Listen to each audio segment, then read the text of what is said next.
আমার ছেলের কাণ্ড দেখেছো? চাওয়াল আর আনা প্রেসক্রিপশন নিয়ে সে বেরিয়ে গেল। কি না ওষুধ কিনবে বলে। আচ্ছা এভাবে আর কতদিন চলবে বলতে পারো? এমনিতেই আর্য পরের উপকার করে, সে করে করুক, ভগবান ওকে আশীর্বাদ করবে। তাই বলে আগে নিজেরটা ভাব, তারপর পরের কথা চিন্তা করবি।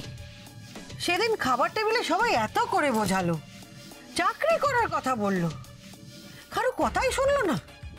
অথচ দেখো অনাথ আশ্রমে বাচ্চাদের জামা কাপড় কিনে দিচ্ছে, কার মেয়ের বিয়ে হচ্ছে না, কার অপারেশন টাকার জন্য আটকে আছে, কার মায়ের ওষুধ কিনে দিতে হবে, সেসবের জন্য 2 হাতে টাকা খরচ করছে। কোথায় দিয়া ওকে সংসারই করবে তা না, সেও এসব কাজে ওকে উৎসাহ দিচ্ছে। উৎসাহ দিয়ে যাচ্ছে বলো না মাধবী, বরং দিয়া আর্যকে ভুল বুঝিয়ে বিপথে চালনা করছে। তুমি তো দিয়াকে দায়িত্ব দিয়েছিলে আর্যকে বোঝাতে চাকরি বাকরি করা তার জীবনে কতটা দরকার। পেরেছে বোঝাতে? পারেনি। আর পারবেই বা কি করে? সে তো চেষ্টাই করে। একটা দায়িত্ব, বিয়ের পর থেকে সংসারে তুমি তো অনেক দায়িত্ব তার হাতে তুলে দিয়েছিলে। কোন দায়িত্বটা সে নির্ঝঞ্ঝাটে পালন করতে পেরেছে আমায় বলতে পারো? শোনো, আমি তোমায় বলছি মাধবী, আমার তো মনে হয় যে দিয়া আর্যর জীবনে কোনোদিনও কোনো স্থিরতা আসতে দেবে না। ওদের দুজনের সম্পর্কটা আমাদের সংসারকে কোনো দিশা দেখাবে না, কোনো আলো দেখাবে না। কি বলছো কি তুমি? আমি কিন্তু ঠিকই বলছি মাধবী, আমি ঠিকই বলছি। ওই মেয়েটা সারাক্ষণ আমাদের থেকে কিছু একটা লুকিয়ে চলেছে। ওই যে চাওয়ালা ছেলেটার ব্যাপারে দেখলে না, আমাদের আড়াল করে খামটা কেমন হাত থেকে টুক করে নিয়ে নিল। ওই ছেলেটা সত্যি সত্যি দিয়ার পাড়ার ছেলে তো। আরে খামটার মধ্যে যে প্রেসক্রিপশনই ছিল সে ব্যাপারে কিন্তু আমার যথেষ্ট সন্দেহ রয়েছে। তুমি ঠিকই বলেছ, খটকাটা আমারও লেগেছিল, তাই ওই খামটা খুলে দেখার কথা আমারও মনে হয়েছিল। সেটা তো হলো না। খামের ভেতরে কি আছে সেটা তো খুলে দেখাই হলো না। দিয়া তো ছেলেটাকে রীতিমতো গার্ড করছিল।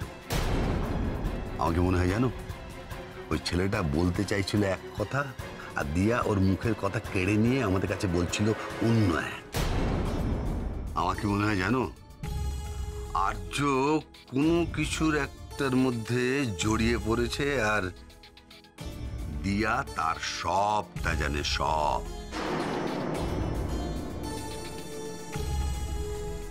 তোমার কি মনে হয় আর্য আর কোন ব্যাপারে জড়িয়ে পড়তে পারে? একমাত্র ব্যাডমিন্টন খেলা ছাড়া। তাহলে এখন আমি কি করব?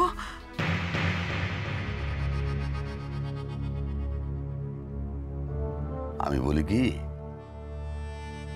দিয়াকে আর্যর জীবন থেকে সারা জীবনের মতো সরিয়ে দাও। ও যে সোসাইটির মেয়ে, সেরকমই স্টেটাসের কোন একটা ছেলের সঙ্গে ওর বিয়ে হয়ে যাবে। আর তার যদি না হয়, ওরা যা পারে করুক।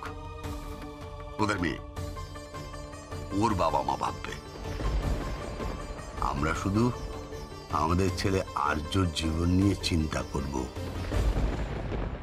তাই না মাধবী?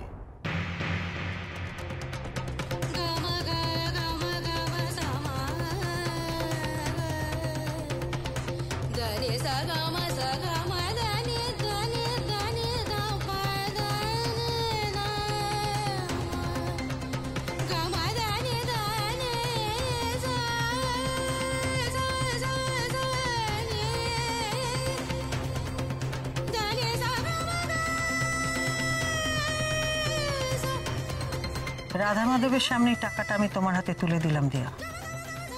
আজ থেকে সংসার খরচের সব দায়িত্ব তোমার। মা টাকাটা নেই, টাকাটা আমার লকারে নেই মা।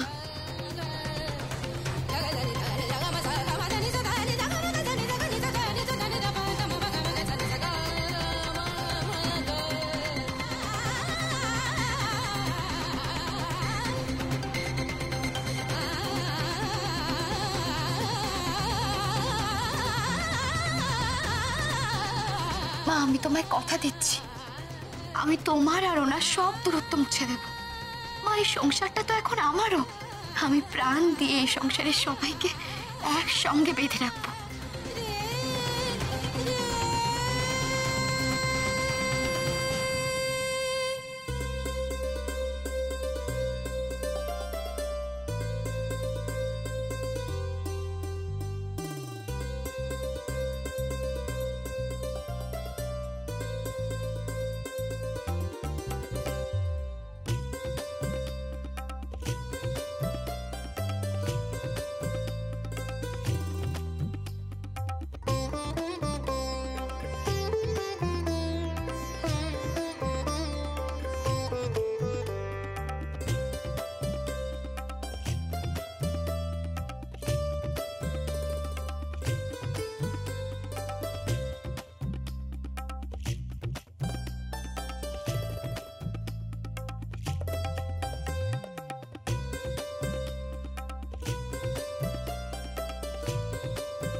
बजरंगबली आंटी জানো তো ভাই না ওর নিজের কাটলেটটা আগে আগে খেয়ে নিয়ে আমার কাটলেটটাও খেয়ে নিয়েছে। ভাইটা না একদম পচা হয়ে যাচ্ছে। বৃষ্টি, চিপ এরকম কথা বলতে আছে? তুমি না বড়। আচ্ছা ঠিক আছে, আমি তোমার জন্য একটা কাটলেট এনে দিচ্ছি। না না না না না, তুমি এখন কোথাও যাবে না, তোমাকে আমার জন্য কাটলেট আনতে হবে না। তুমি এখন উঠে গেলে তো আমার প্রজেক্টটা রেডি করতে দেরি হয়ে যাবে। তুমি এখানে বসো বসো। আচ্ছা বসছি বসছি আমি বসছি। ওয়াও, এই বাড়িটা তো পুরো আমাদের বাড়ির মতো দেখতে হচ্ছে। এইবার বাড়িটার চারপাশে গাছ লাগিয়ে দিলেই নেচারের ওপর প্রজেক্ট কমপ্লিট। একদম তাই। আচ্ছা বৃষ্টি বলো তো, কেন আমাদের বাড়ির চারপাশে গাছ লাগানো উচিত? যাতে আমরা আরো অক্সিজেন নিতে পারি সেই জন্য, আর যাতে গাছে অনেক ছোট ছোট পাখি এসে কিচিরমিচির করতে পারে সেই জন্য। একদম ঠিক বলেছো। আচ্ছা বৃষ্টি, এই যে এই অরেঞ্জ কালারটা বাড়ির ওপরে রং করলে কেমন লাগবে বলো তো? খুব ভালো লাগবে। আচ্ছা তাহলে বাড়িটা পুরো কমপ্লিট হয়ে যাক, তারপরে আমরা দুজন মিলে এটা রং করব, কেমন? এটা তো খুব সুন্দর হচ্ছে। এটা যদি আমার প্রজেক্ট মিস দেখে খুব হ্যাপি হবে। বজরংবলী আন্টি তুমি না খুব ভালো। দেখি দেখি দেখি শোনা। মাম্মাম যদি তোমার মতো হতো কত ভালো হতো। মাম্মাম তো শুধু আমাদের বকে আর কান মুলে দেয়।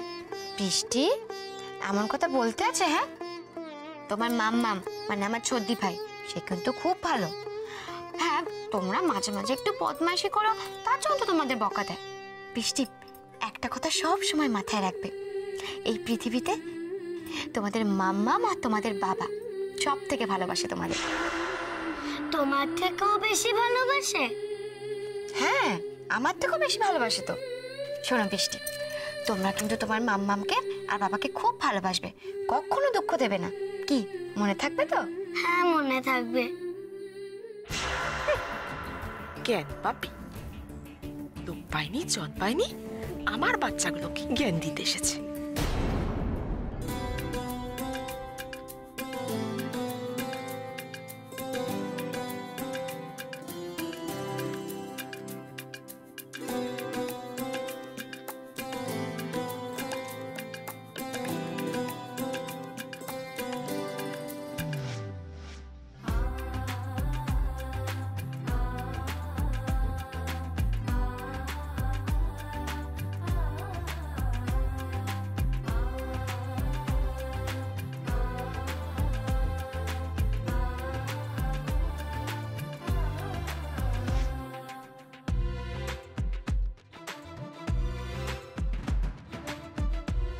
তাহলে বৃষ্টি, আমাদের প্রজেক্ট এখন রেডি।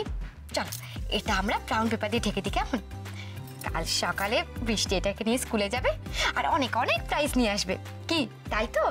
হ্যাঁ চল সামনেটা কভার করো, সামনেটা।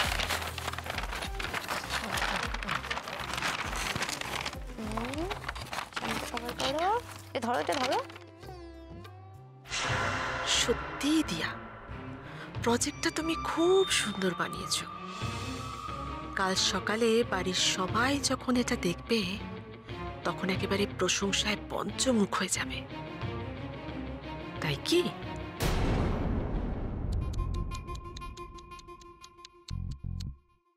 इस रिपोर्ट की वजह से तो मैं पूरा अपसेट हो गया गांगुली बाबू। सुखी सुखी बेचारी फेल हो गई, फेल हो गई। স্যার আপনি চাইলে সব কিছু করতে পারেন স্যার। আপনি দিনকে রাত করতে পারেন, রাতকে দিন করতে পারেন স্যার। যেরকম সুখীর ফিটনেস টেস্টের রিपोर्ट नेगेटिव हो गया, शालिनीर report positive. By the way, आप लोगों ने बहुत बढ़िया काम किया, बहुत बढ़िया काम किया, रियली रियली बहुत बढ़िया काम किया, well done, good job. Thank you sir, thank you. আসলে কি জানেন, সুখী মেয়েটার উপর আমার কোনো রকমের রাগ নেই। বেচারি গরিবের মেয়ে, ব্যাডমিন্টনটাও ভালো খেলে, খেলতো, নাম ডাক হতো, নিজের ক্যারিয়ার সেটেল করতো। তা কি করল, আর জোর ক্যাম্পে গিয়ে হাত মেলাল। তখনই আমার মাথাটা গরম হয়ে গেল। আসলে আর্য ব্যানার্জি কাল রিপোর্টটা জানার পর একেবারে ভেঙে পড়বে স্যার। না মিস্টার চৌধুরী, আপনি আর্য ব্যানার্জিকে চেনেন না? ও কিন্তু ভাঙবার ছেলে নয়। কালকে 11টার সময় ও যখন ফিটনেস টেস্টের রিপোর্টটা জানতে পারবে, ও একাডেমিতে এসে হাঙ্গামা করবে, হয়তো ভাঙচুরা করতে পারে। তাহলে কি হবে স্যার? কি হবে? ট্রেসপাসিং করছে বলে, ইল্লিগালি একাডেমির ভিতরে ঢুকছে বলে ওকে ধাক্কা দিয়ে বাইরে বের করে দেবো, অথবা পুলিশের হাতে তুলে দেবো। কিন্তু স্যার মিডিয়া মিডিয়া তো এটা নিয়ে হইচই শুরু করে দেবে। হুগলি স্মিতার ব্যাপারে কি হয়েছিল আপনার তো মনে আছে স্যার। এখন সবাই বলবে শালিনী শর্মার এগেনস্টে যেই খেলতে আসছে সেই এভাবে ডিসকোয়ালিফাইড হয়ে যাচ্ছে কেন? সবার মুখ বন্ধ রাখার দায়িত্ব আমার। ये जो पैसा होता है ना, पैसा, इससे सब कुछ हो सकता है, सब कुछ। আর তাছাড়া ওরা চেঁচামেচি করেই বা কি করবে? ওদের কাছে কি প্রুফ আছে? তবে হ্যাঁ, আর যে কয়দিনে কিছু কাজ করে দেখিয়েছে। সুখীকে বোরখা পরিয়ে একাডেমির বাইরে নিয়ে গিয়েছিল, কানুকে আমার পিছনে লাগিয়ে দিয়েছিল, সুবলকে দিয়ে একাডেমির মধ্যে স্পাই ক্যাম্প ফিট করেছিল, আর শেষমেশ ওই বাচ্চা বাচ্চা মেয়েগুলোকে ভূতের ভয় দেখিয়েছিল। কি লাভটা হলো? সেই তো সুখীর রিপোর্ট নেগেটিভই আসলো। উল্টে স্যার আর্যর ডান হাত আপনার ডান হাত হয়ে গেল। আপনি এখন ওই সুবল ছেলেটাকে দিয়ে যা খুশি তাই করাতে পারবেন, ওঠাবেন বসাবেন যা খুশি। না মিস্টার, না। যারা খুব তাড়াতাড়ি পাল্টি খেতে পারে তাদেরকে বিশ্বাস করতে, তাদেরকে একদম বিশ্বাস করবেন না। সুবল যে আমাদের ঘরে থেকে আমাদের খবর আর্য ব্যানার্জিকে খুব ইজিলি পাস করবে না তার কি গ্যারান্টি? তার তো কোনো গ্যারান্টি নেই। তার থেকে বরং এক কাজ করুন, সুবলের উপর নজর রাখুন, তখনই বুঝতে পারবেন আর্যর নেক্সট কি প্ল্যান, ও নেক্সট কি করতে চলেছে।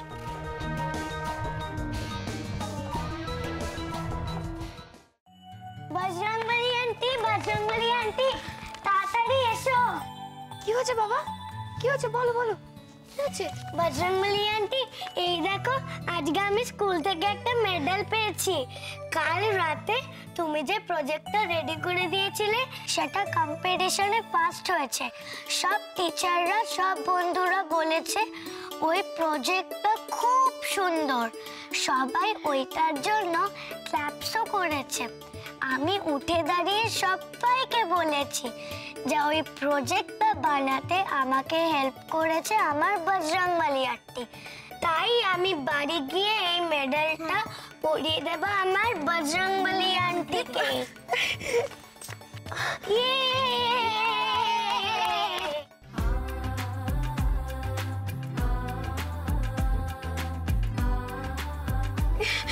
বৃষ্টি মেঘ বজরংবলী আন্টি, এটা পরে তোমাকে খুব সুন্দর লাগছে। ঠাম্মু, ভালো ঠাম্মু, মণিমা, সবাই এসো। এই দেখো বজরংবলী আন্টি মেডেল পরেছে। কি ব্যাপার মেঘ বৃষ্টি? বাড়িতে ঢুকতে না ঢুকতেই বাড়িটাকে তো একেবারে মাছের বাজার করে ফেলেছো।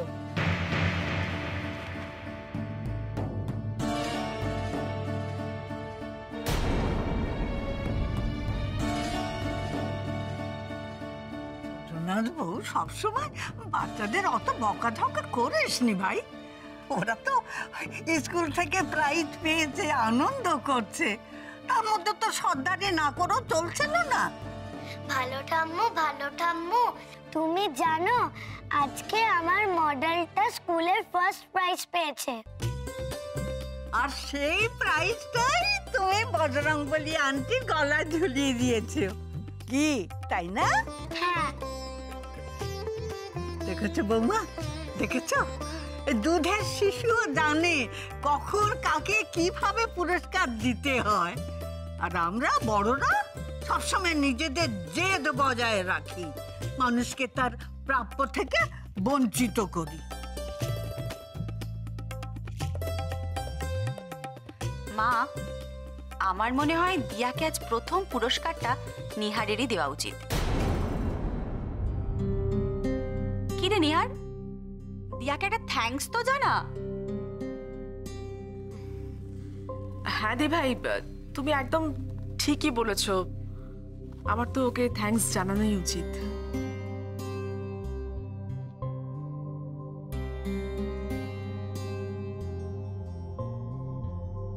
দিয়া, থ্যাঙ্কস আ লট। তুমি অ্যাটলিস্ট বৃষ্টির স্কুলে আমার মানটা রেখেছো। Thank you, thank you so much.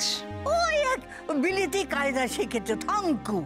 ওই থাঙ্কু বলি যেন সব দায়িত্ব খালাস। কোথায় মেয়েটাকে জড়িয়ে ধরে আদর করে বলবি ভালো হয়েছে, তা না। বৌমা, এরকম শুধু হাসিতে কিন্তু চিড়ে ভিজবে না, এবার তোমার পালা।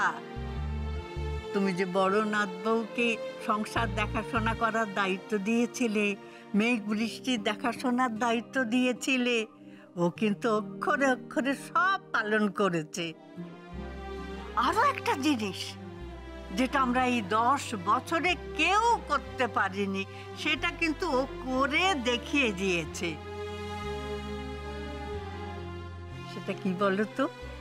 সেটা আমার বড় ভাইকে টেবিলে সকলের সঙ্গে একসঙ্গে খেতে বসতে রাজি করিয়েছে, বড় ভাইয়ের মুখে হাসি ফুটিয়েছে। এবার তুমি ওর মুখে একটু হাসি ফোটাবে না? ওকে ছোট্ট একটু উপহার দেবে না? আপনি কোন উপহারের কথা বলছেন আমি জানি মা। সত্যি দিয়া যেভাবে একা হাতে সবকিছু সামলেছে, তাতে ওকে বাহবা না দিয়ে আমি থাকতে পারছি না। দিয়া, আমি তোমার কাজে খুব খুশি হয়েছি। তুমি তোমার দেওয়া কথা রেখেছো দিয়া, তাই আমি আমার কথা ফিরিয়ে নিলাম। একদিন আমি তোমাকে বলেছিলাম তুমি আর কোনো দিন ব্যাডমিন্টন খেলবে না। আজ আমি তোমাকে বলছি তুমি আবার ব্যাডমিন্টন খেলবে।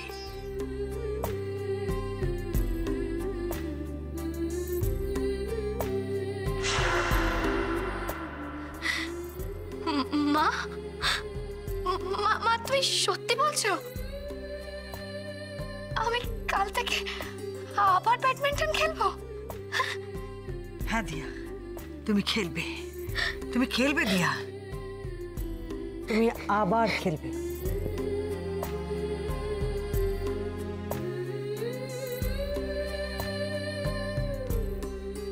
দিয়া দিদি, দিয়া দিদি, দিয়া দিদি, মায়াঙ্ক শর্মা আর্যদাকে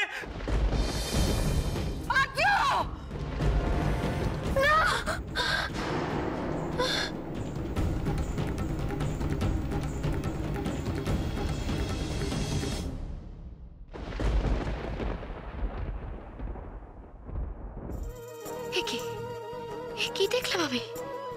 কেন কেন এরকম একটা স্বপ্ন দেখলাম? না না না না, আমি থাকতে স্যারের কোনো ক্ষতি হতে পারে না। আমি স্যারের কোনো ক্ষতি হতে দেবো না, কোনো ক্ষতি হতে দেবো না। আমি বুক দিয়ে আগলে রাখবো স্যারকে। আমি তো মাকে কথা দিয়েই দিয়েছি যে আমি আর কোনোদিনও ব্যাডমিন্টন খেলবো না, কোনোদিনও না। আমি এখন কিচ্ছু করবো না যা করলে স্যারের জীবনে আমার বিপদ নেমে আসতে পারে। করবো না, আমি কোনোদিনও করবো না, করবো না, করবো না।